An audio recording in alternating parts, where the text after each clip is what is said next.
Apakah jari telunjuk digerak-gerakan saat tahiyat, ya, ataukah diam saja, dan sampai mana batas bacaan tahiyat tahiyat awal?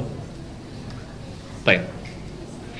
Apakah jari telunjuk digerak-gerakan saat tahiyat ataukah diam saja, dan sampai mana batas bacaan tahiyat awal? Hadis Muslim, riwayat Muslim, nomor hadis 913. Nomor hadis 913. At-Tirmidzi, bukan Tirmidzi tapi At-Tirmidzi.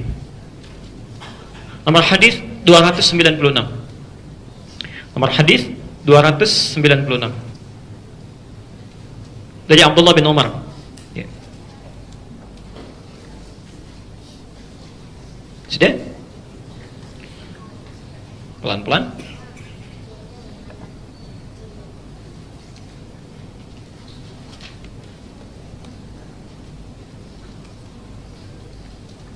Ada lagi hadis dari Wa'il bin Hujur, Masya Allah, itu diriwayatkan kurang lebih sampai 12 orang, 12 jalur, 12 jalur.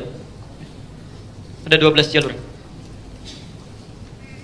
Kalau Anda ingin dapati 12 ini, ke-12-12-nya, itu penjelasannya sangat bagus, ya. Cari kitabnya Syekh Mustafa Al-Adawi, namanya Syarah Ilalul Hadith. Syarah Ilalul Hadith. Ini belum ada bahasa Indonesianya. Syarah Ilalul Hadith, Syekh Mustafa Al-Adawi.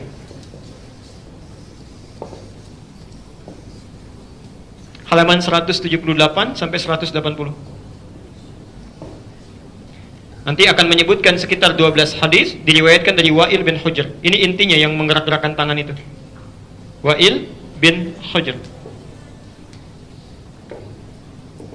Pelan-pelan.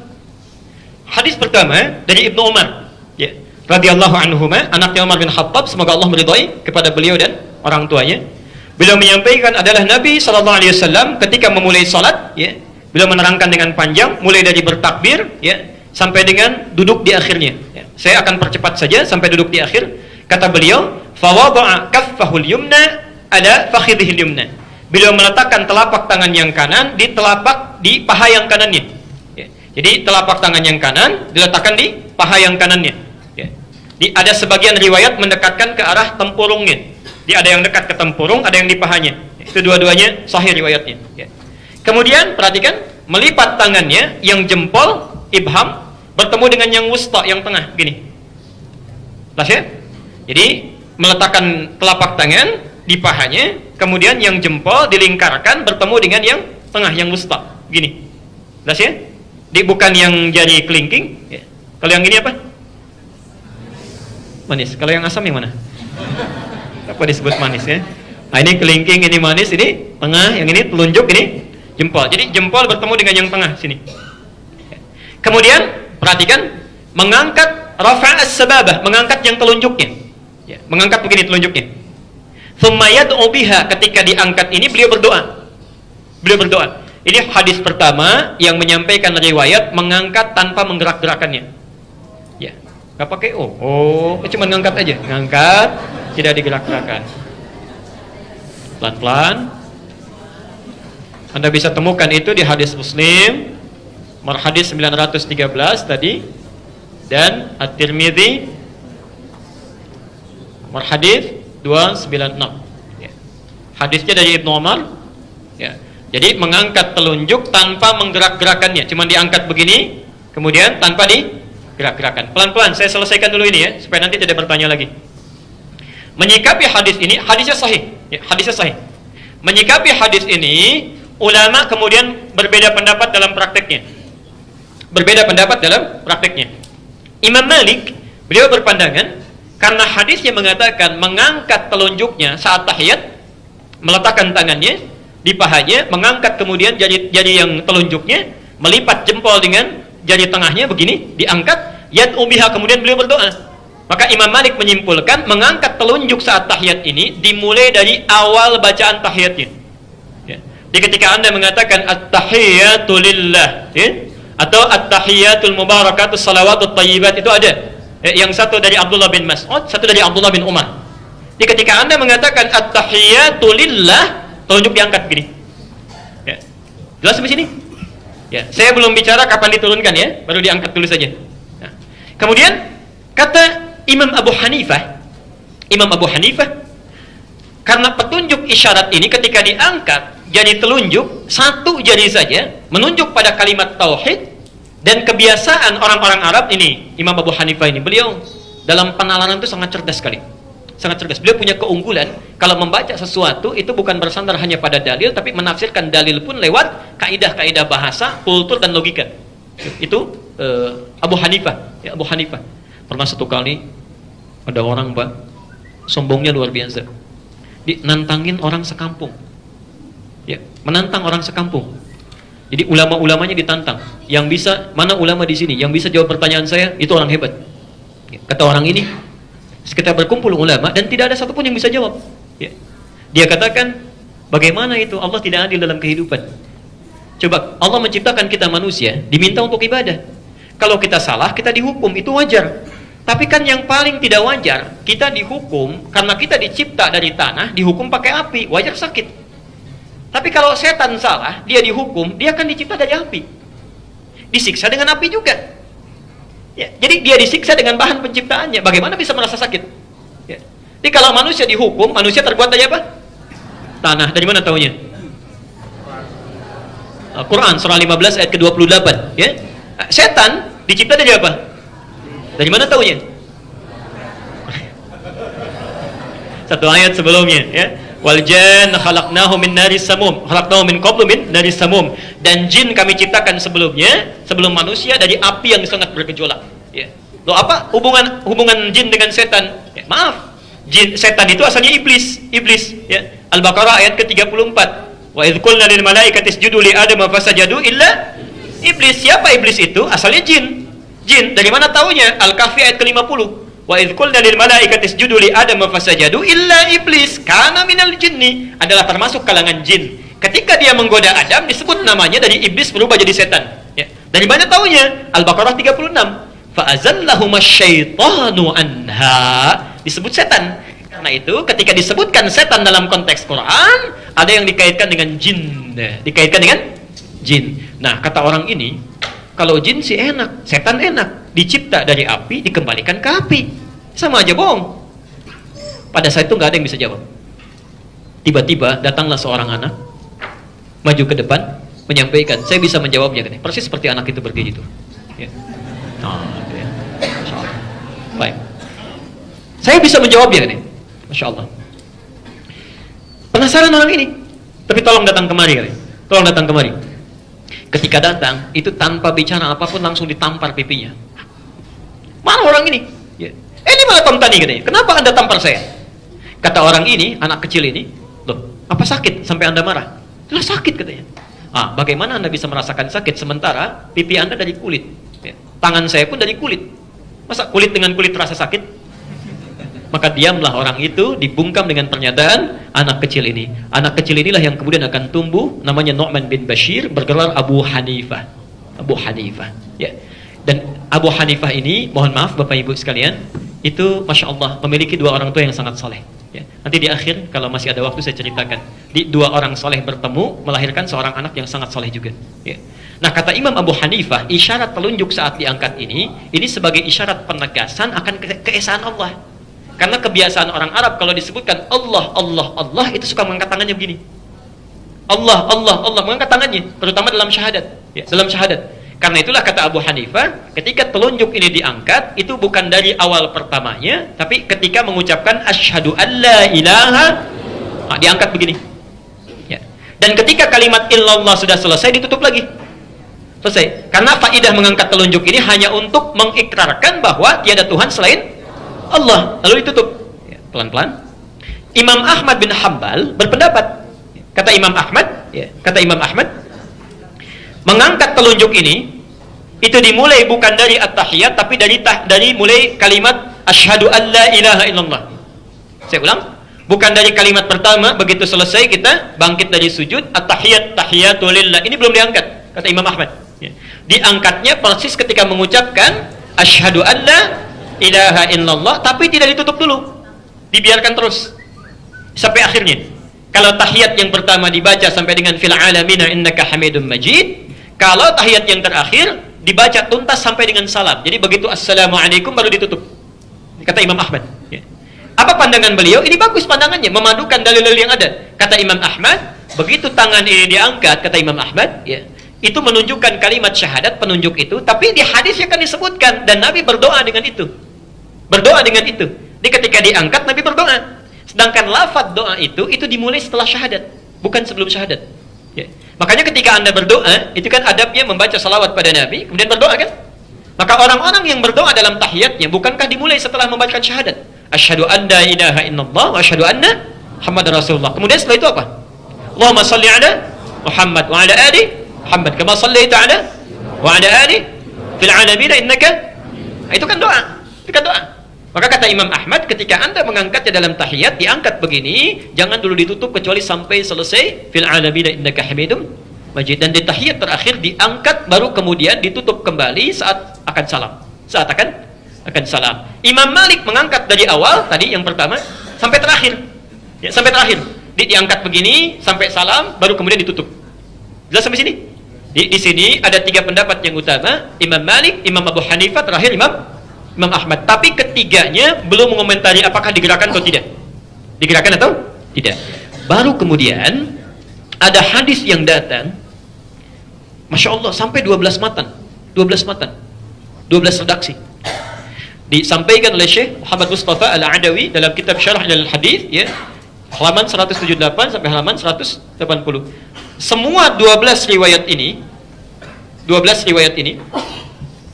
mengacu pada orang yang sama dari sini. Di kurang lebih ada 12 orang menerima riwayat dari Wa'il. Ya. Di antara riwayat ini ada yang bernama Ziyadah bin Qudamah. Ziyadah bin Qudamah. Riwayatnya sama seperti yang pertama dari Ibnu Umar, cuma ada tambahan, ya. Di mengangkat telunjuknya begini, kemudian mempertemukan, membuat lingkaran antara yang jempol dengan yang tengah gini. Ditambah di akhirnya, thumma yuharnikuha, kemudian menggerak-gerakannya. Thumma yuharnikuha gini. Yuharnikuha. Pelan-pelan.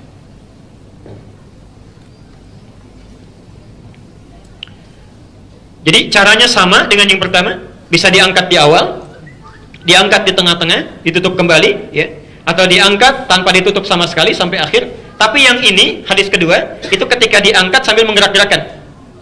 Jelas sampai sini? Pelan-pelan. Tsumma yuharrikuha, diangkat sambil menggerak-gerakkan. Jadi, saya mau simpulkan dulu dengan pelan-pelan. Kalau ada orang mengangkat begini tanpa menggerakkan pun, karena hadisnya juga ada, kuat riwayatnya, maka itu sah. Tidak ada masalah.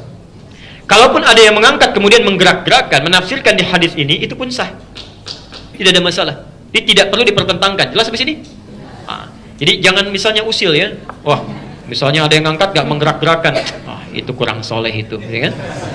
Jarinya jangan-jangan tidak bermasalah.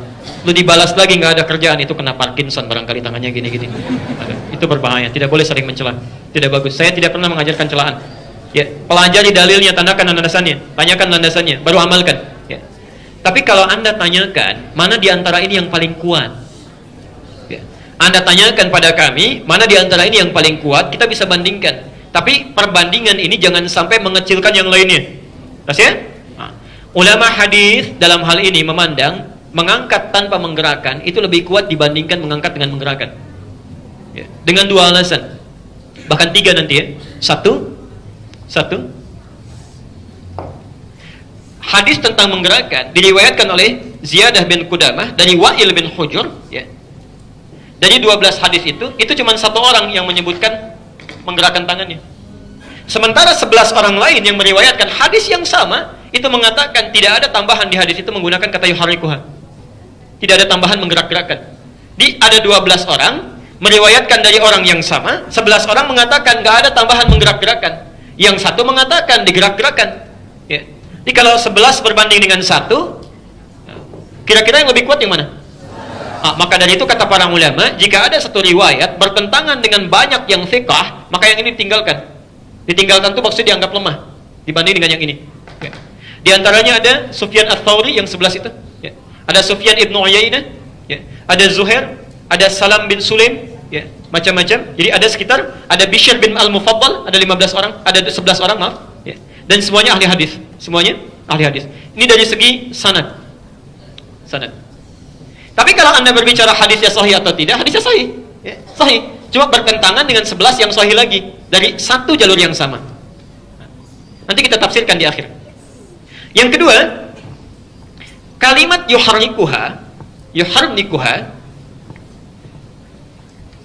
dalam bahasa Arab itu memiliki dua makna. Pelan-pelan sini. Jadi kalau Anda menemukan kalimat bertasydid, misal ini ya, ini ha, ini ra, ada tasydidnya, ini kaf, ini ha. Lihat rumusnya ya. U a i u a. Ya, ada tasdidnya di sini. Yuharrikuha, yuharriku, ya, yuharriku, u a i a. Pelan-pelan. Makna yang pertama itu artinya bergerak tanpa henti. Ya, banyak gerakan yang banyak. Yang kedua, bisa berarti mengangkat, menggerakkan dan berhenti. Bergerak kemudian berhenti. Bergerak kemudian berhenti. Misal mengangkat, kalau dipahami yang pertama, ini menggerak-gerakan, ya, dengan banyak tanpa henti begini. Tapi kalau dipahami yang kedua, bergerak berhenti, jadi ngangkat tutup lagi. Jelas ya? Nah, dari mana taunya makna bergerak kemudian berhenti? Hadis Nabi SAW yang mengajarkan tentang takbir. Takbir. Kalau takbir angkatnya bagaimana? Mengangkat setinggi. Dari mana taunya? Hadis Al-Bukhari nomor hadis 737. Bisa sejajar dengan telinga. An-Nasai nomor hadis 1101. Nah, bahasa saat bertakbir itu menggunakan kalimat thumma yukabbir. Yukabbir. Ya, kaf, ba, ra. Perhatikan kalimatnya. Yukabbiru. Di atas yuharriku. Di bawah yukabbiru. Dan dua-duanya dilakukan dalam sholat yang sama. Dalam sholat, ya, dalam ibadah yang sama. Lihat sini, ini ada ya, ada harakatnya apa? Ini ada ya, harakatnya apa? Baik ya, perhatikan sini, ini huruf H, harakatnya apa? Ini kaf, harakatnya apa? Ini ra, ada tasdid yang harakatnya I. Ini ba, ada tasdid yang harakatnya I. Ini terakhir harakatnya ini pun berarti sama rumusnya ya? Ditanya oleh ulama hadis, kenapa Anda saat membaca takbir menggunakan kalimat yukabbir tapi takbirnya nggak berulang-ulang? Nggak ada yang begini. Cuma begini, Allahu Akbar, selesai. Tidak pernah ditemukan orang sholat misalnya Allahu Akbar, nggak ada. Ya, jadi begitu angkat Allahu Akbar. Kenapa Anda saat ini pertanyaan ya? Jadi kita juga tidak boleh mengecilkan. Kenapa Anda saat bertakbir menafsirkan dengan makna yang kedua? Jadi Allahu Akbar sekali angkat tutup. Tapi ketika tahiyat Anda menafsirkan dengan makna pertama, menggerak-gerakan. Ya. Nah, ini dalam satu amalan ada dua kalimat yang rumusnya sama, tapi kenapa bisa beda menggunakannya? Ya. Kalaupun dijawab, bolehlah, tidak apa-apa karena Nabi menunjukkan itu. Sekarang kalimat sholat itu selalu jelas dalilnya, jelas contohnya. Saking jelasnya Nabi mengatakan, "Shallu kama ra'aitumuni." Dari mana taunya? Al-Bukhari nomor hadis 631. Baik. Perhatikan, kata Nabi, "Salatlah Anda persis seperti melihat saya salat." Berarti ketika Nabi salat ada yang lihat kan? Ada yang lihat. Nah, melihatnya seseorang kepada Nabi itu mesti melihat contoh yang jelas, gerakan yang jelas, tidak ada keraguan di dalamnya, tidak membingungkan. Nah, kalaulah pernah ada orang melihat Nabi menggerakkan jemari telunjuknya saat tahiyat terakhir itu atau tahiyat yang pertama, pertanyaannya, bagaimana cara Nabi menggerakkannya? Apakah ke atas ke bawah? Apakah cepat? Ataukah lambat? Atau ke samping kanan ke samping kiri? Ya. Ada sementara orang membentuk kalimat Allah begini. Ya. Mana yang benar? Nah, kaidah usul fikih menyebutkan sesuatu yang jelas tanpa ditafsirkan itu lebih kuat dibandingkan dengan sesuatu yang mesti ada penafsiran. Jelas ya? Karena itu dalam hal ini ulama hadis memandang mengangkat telunjuk begini tanpa menggerakkan itu dipandang lebih kuat dari sisi matan dan sanadnya dibandingkan dengan yang menggerak-gerakan seperti ini.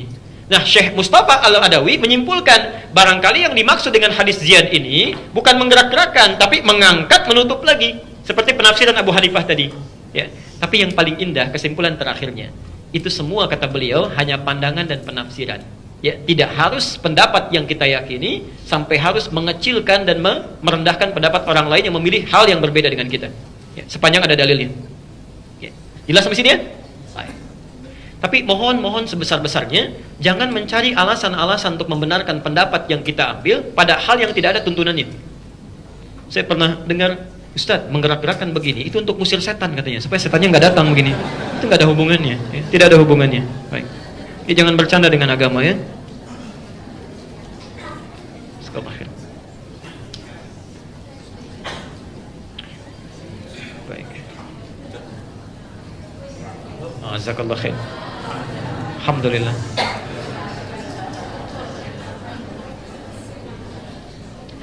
Hadis Muslim nomor hadis 1893.